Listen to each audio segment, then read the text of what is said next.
Matthew 24. Oops. Matthew 24. Starting in verse 1.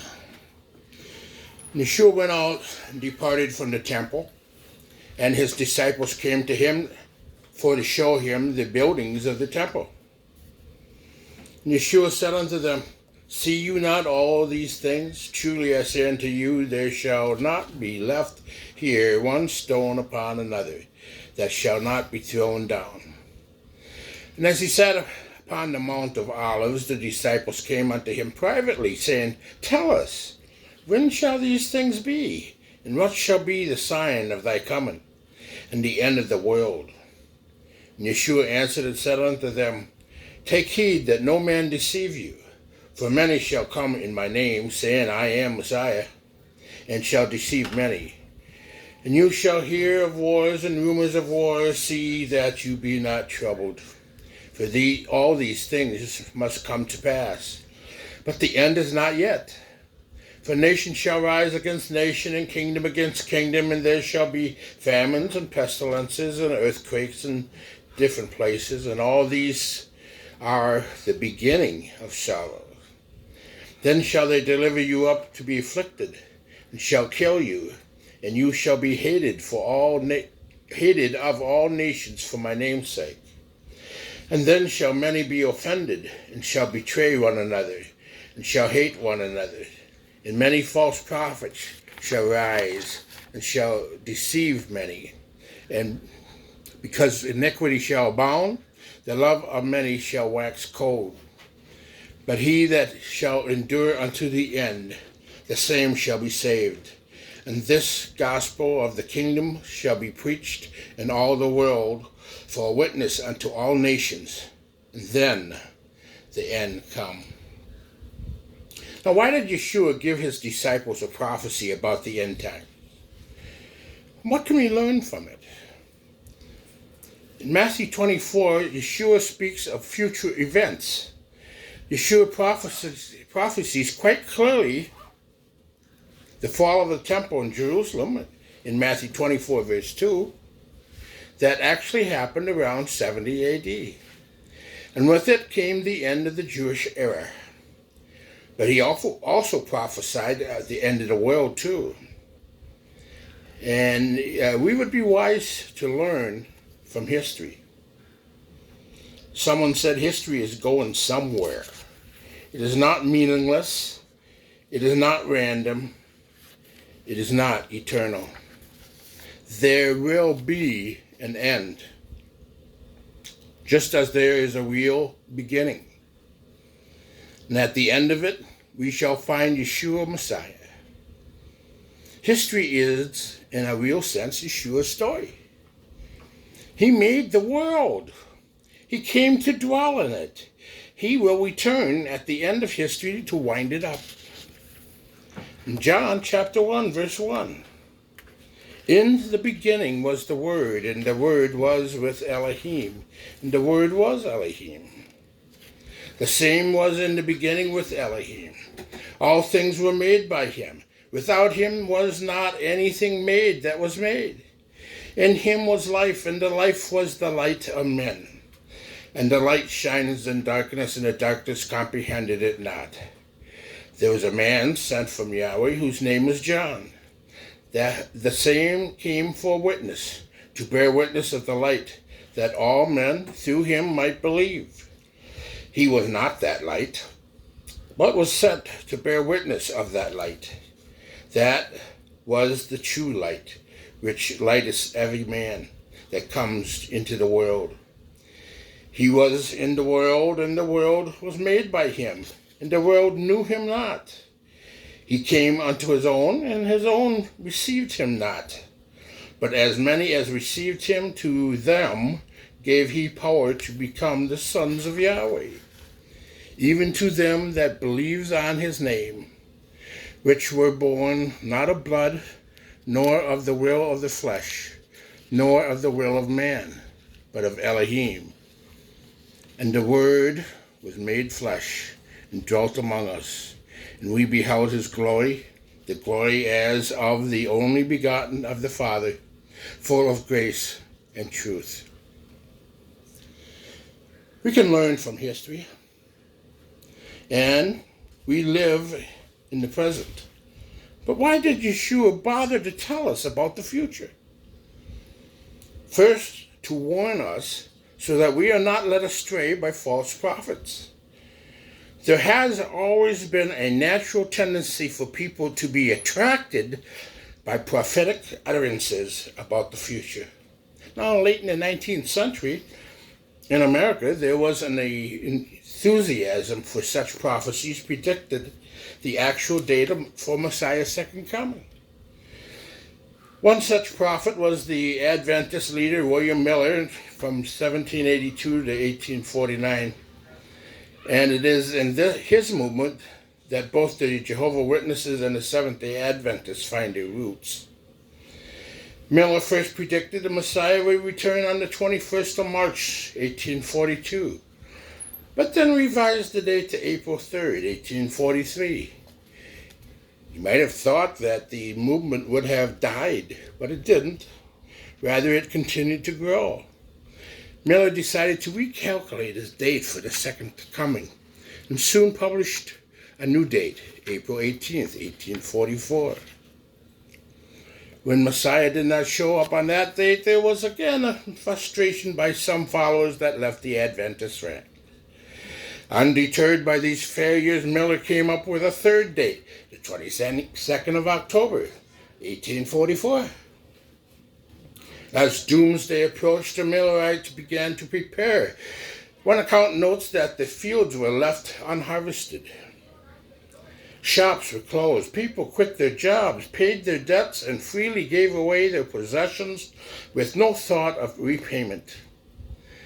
William Miller himself began peddling white ascension robes to the faithful, many of whom waited for the miraculous event in freshly dug graves. Why would somebody that predicted his return turn around and sell robes? People didn't realize that. But as we know, the second coming did not occur on the 22nd of October, 1844. Yeshua is eager to spare his followers the pain of the letdown that false prophets bring, the real sense of loss that accompanies the prophecy. The second reason Yeshua gave this prophecy was to remind his congregation that he wants us to keep his mission in the forefront of our hearts and minds. For Yeshua summed up the end times like this: "And the gospel of the kingdom will be preached in the whole world as the testimony to all nations, and then the end comes." The primary goal of the congregation is to preach the message of the kingdom of Yahweh and not to be sidetracked by idle speculations. We need to keep our eye on the ball. But the third reason I believe Yeshua gave his prophecy was so that we could be ready for the events when they do come. It's a bit like hazard lights on the highway. They warn you of a hazard up ahead before you reach it. Many of Yeshua's hearers were going to live through the cataclysmic event, the destruction of the temple in Jerusalem. It turned out to be a terrible siege that lasted about 4 years. The city was defended with fanaticism. The Romans tried to starve the Jews out, and in the end, the inhabitants resorted to cannibalism. Millions of Jews were killed. Among 100,000 were taken into captivity. The 3rd century historian Eusebius recorded the interesting story. Some Jewish believers living in Jerusalem got out just before the siege and fled to Pella in Transjordan. Why?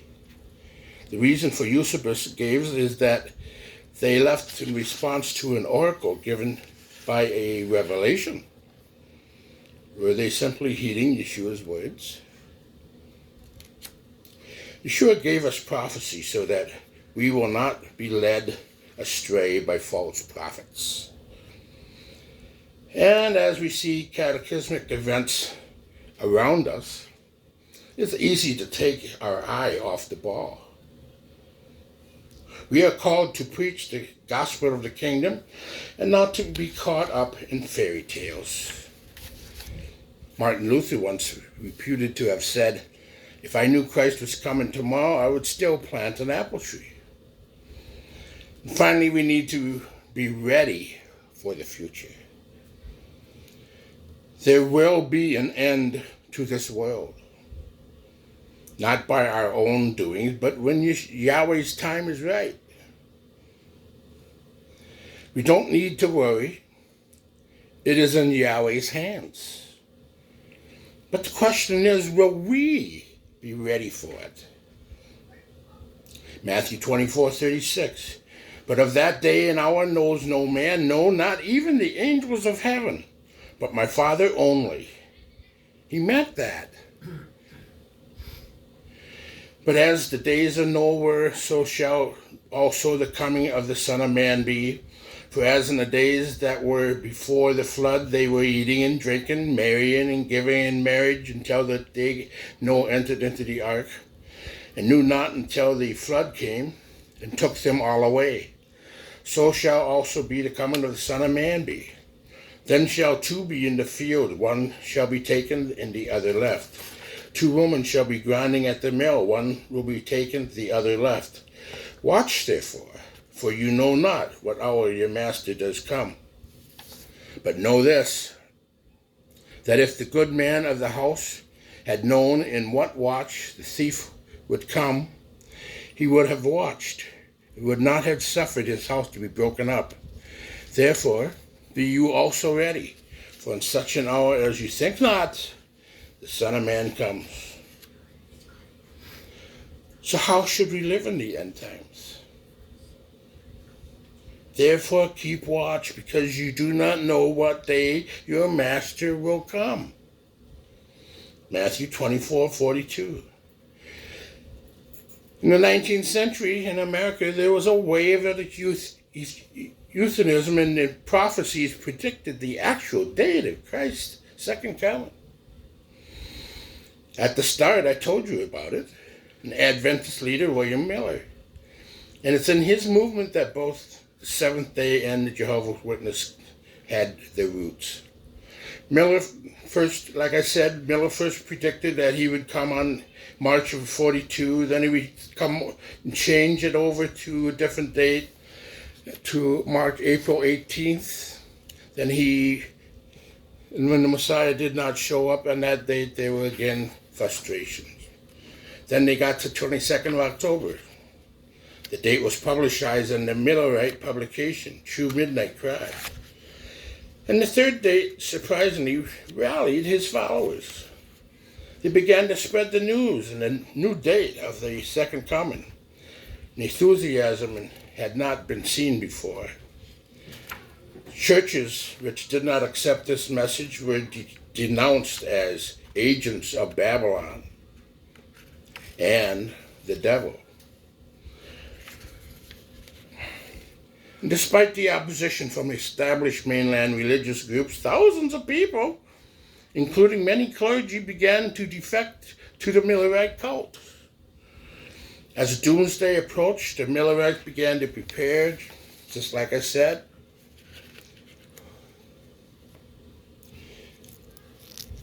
Huge press runs the Advent publications like the Midnight Cry, warning the public that time is short, prepare to meet thy God, and the Lord is coming. William Miller himself began selling things. In fact, if they had read the words of Yeshua from the Bible reading that I just read to you and believed them, they would not have taken in by Miller's false prophecy. Having the advantage of time, I am amazed at how Lindsay's The Late Great Planet Earth ever made the bestseller list in the 70s. It can now be seen off beam, but predictions about the end time, like horoscopes, and are exceedingly popular. It's interesting that Yeshua refused to be drawn into speculation about the end times. So what are we to do about the end times? We are simply to be ready. Yeshua, speaking about the second coming, said this in Matthew 24:36, but of that day and hour knows no man, not the angels in heaven, but my Father only. Matthew 24:42, watch therefore, for you know not what hour your master does come. It is the time we look forward to Messiah's second coming. But as I reflected on the meaning of his coming, I found myself drawn to three ideas in the gospel passage. Ideas that I think are useful to think about. Number one is, he is really coming again. We remember Yeshua's coming to this earth 2,000 or so years ago and lived a sinless life and was put to death and rose 3 days and 3 nights later. The first of these ideas is that we can look forward to his second coming. And that is something special to look forward to. Yeshua speaking about his second coming in a parallel passage in Mark, chapter 13, verse 26. And then shall they see the Son of Man coming in the clouds with great power and glory. And then Mark 13:27, and then shall he send his angels and shall gather together his elect from the four winds, from the uttermost parts of the earth to the uttermost parts of heaven. Our great hope is that he will come again. He will usher in a new heaven and a new earth where there will be no more tears and no more suffering, and Yeshua himself will be the light in our midst. In Revelation 21, verse 1, and I saw a new heaven and a new earth, for the first heaven and the first earth were passed away, and there was no more sea. And I, John, saw the holy city, New Jerusalem, coming down from Yahweh out of heaven, prepared as a bride adorned for her husband. And I heard a great voice out of heaven saying, behold, the tabernacle of Yahweh is with men, and he will dwell with them, and they shall be his people, and he, Yahweh himself, shall be with them, and be their Elohim. And Yahweh shall wipe away all tears from their eyes, and there shall be no more pain, or no more death, neither sorrow, nor crying, neither shall there be any more pain, for the former things are passed away. And he that sat upon the throne said, behold, I make all things new. And he said unto me, write, for these words are true and faithful. And he said unto me, it is done. I am Alpha and Omega, the beginning and the end. I will give unto him that is athirst of the fountain of the water of life freely. He that overcomes shall inherit all things, and I will be his Elohim, and he shall be my son. Revelation 22, verse 1. And he showed me a pure river of water of life, clear as crystal, proceeding out of the throne of Yahweh and of the Lamb, in the midst of the street of it. And on either side of the river there were trees of life, which bare 12 manner of fruits, and yielded her fruit every month. And the leaves of the trees were for the healing of the nations. And there shall be no more curse, but for the throne of Yahweh and the Lamb shall be in it, and his servants shall serve him. They shall see his face, and his name shall be in their foreheads. There shall be no night there, and they need no candle, neither light of the sun, for Yahweh Elohim gives them light. They shall reign forever and ever. Perhaps we should live our lives all the year round preparing for this event. Yahweh has work for us to do on the earth. The second idea struck from this passage is that Yahweh still has work for us to do on this earth. We are called to live our life in our communities, loving our neighbors as ourselves and sharing the good news of Yahweh's kingdom and his Messiah with our neighbors. Just like I told you about last Sabbath, about being a walking, talking sermon representing Yahweh to the strangers that we have out there. Perhaps we're the only Bible they're going to see. In our gospel reading today, Yeshua had this to say about the time in which we are living, leading up to the second coming. In Matthew 24, verse 42, watch, therefore, for you know not what hour your master does come. But know this, that if the good man of the house had known in what watch the thief would come, he would have watched and would not have suffered his house to be broken. Therefore, be you also ready, for in such an hour as you think not, the Son of Man comes. The thief is the devil, and he will come and try to steal. He will come to steal your time. He will come to steal your loyalty. He will come and steal your faith. He will steal your peace. He will steal your happiness. He will steal your health. He will steal your freedom in Messiah. He will steal your marriage. You name it, the devil is out to get it. The only way to foil the devil is to be on guard and study the Bible, Yahweh's Torah. We are a deeply spiritual, inquisitive nation. How else can you account for the avid addiction to horoscopes in the national press and on TV? I find that a lot of people would pore over the Bible, fascinated by the prophecies of Revelation, but few of them would go further and commit their lives into Messiah. Yeshua wants us to focus on living the believer's life today, not dreaming of the future. He wants us to be secure in the knowledge that he will come again. But he does not want us to be stargazing. At Yeshua's ascension in Acts chapter 1, the disciples were left staring into the sky. Two angels were sent to remind them that Yahweh still has a mission for them. In Acts 1 verse 10, and while they looked steadfast towards heaven as he went up, behold, two men stood by them in white apparel, which also said, Ye men of Galilee, why are you gazing into the heaven? The same Yeshua which is taken up from you into heaven shall so come in like manner as you have seen him go into heaven. Yahweh has a mission for us to preach the gospel, good news of the kingdom, to those around us in the way that we live and what we say. Just like I told you last Sabbath about walking, talking, sermon. Be that way. Let's not be found wanting when he returns. Watch. Be alert. The final thought that I would like you to leave you with is from our reading is that Yeshua wants us to be alert. He wants us to be so well schooled in Scripture that we cannot be taken in by false prophets as the Millerites were 150 or so years ago. Challenge everything you hear from the pulpit. Ask yourself the question, does what is being preached coincide with Scripture?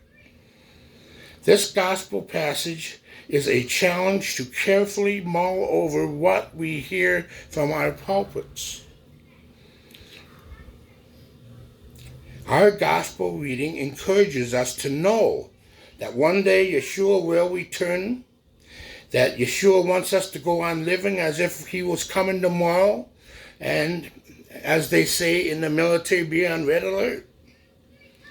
If he came tomorrow, would you be embarrassed by what he would find you doing? And Yeshua wants us to be on guard against being led astray by false prophets and teachers. Study his word. Be able to say, that doesn't sound right. And where is that found in the Bible? and look into it. Yahweh bless you with wisdom and eyes to see his truth. Yahweh bless.